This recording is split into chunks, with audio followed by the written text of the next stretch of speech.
Hello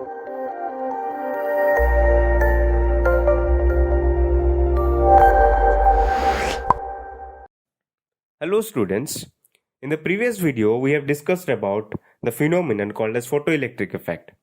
In today's lecture we are going to discuss about various graphs and relations related to this phenomenon. So first of all we are going to discuss about effect of intensity of light on photocurrent. That means how intensity of light is depending on the photocurrent. From this above mentioned graph which we can all see that as we increase the intensity of light, then the photoelectrons will be ejected in more amount and hence there will be more photocurrent. So we can say that the intensity is directly proportional to the photocurrent. Now the second relation is how the potential is depending upon the photocurrent, or we can say the effect of potential on photocurrent. Before coming to this, let us know about what does stopping potential means to us. So this is a graph which we can all see, which shows the relation between the photocurrent and the potential and also the term stopping potential. So when we make collector plate more positive, it will attract more number of electrons. Therefore, photocurrent will increase, but it will increase up to a certain point called as saturation point. After that, photocurrent will become stable and saturable. If we reverse the battery, then at a certain point the photocurrent will be zero, and for this negative potential where the photocurrent becomes zero, that potential is regarded as stopping potential. So stopping potential is basically the negative potential where the photocurrent becomes zero. Now you can see the above mentioned graph which shows the relation between the photocurrent and the potential. This graph is between the current and potential when the frequency of incident radiation are same but the intensities are different.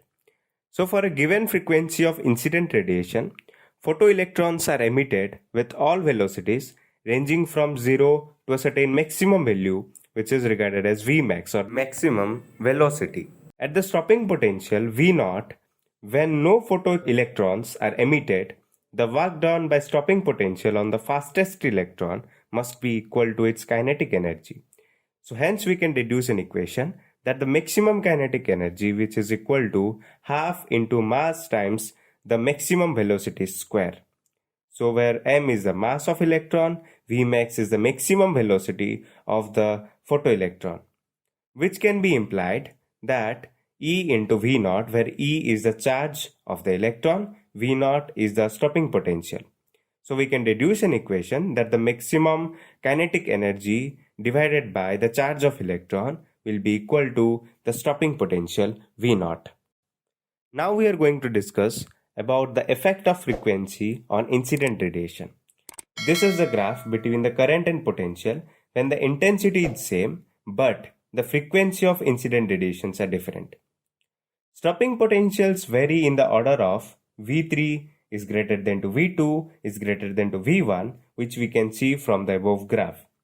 This implies that the greater is the frequency of incident radiation, greater is the maximum kinetic energy of the photoelectrons, and hence greater is the retarding potential required to stop such electrons completely. This is all about effect of frequency on incident radiation, where the frequency of incident radiations are different. Now we are going to discuss about the stopping potential and frequency, the graph between the stopping potential and frequency. So we can see the above graph, that from this graph we can say that the stopping potential increases linearly with the increase in frequency of the incident radiation for a given photosensitive material.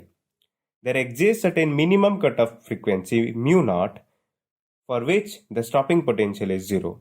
So this minimum value of frequency of incident radiation below which the photoelectric emission stops altogether is regarded as threshold frequency.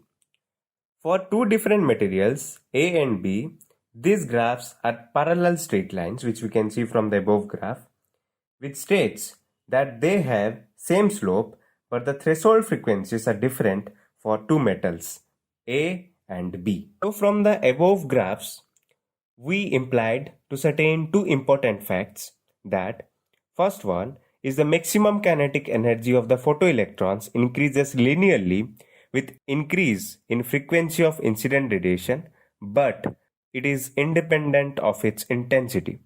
Now the second one is, for a frequency mu of the incident radiation less than the threshold frequency mu naught, no photoelectric emission is possible, no matter how large the intensity of incident radiation it is.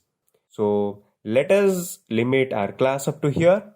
In the next video, we are going to deduce various equations and determine the Planck's constant and work function, and we will do various numericals related to it. Thank you.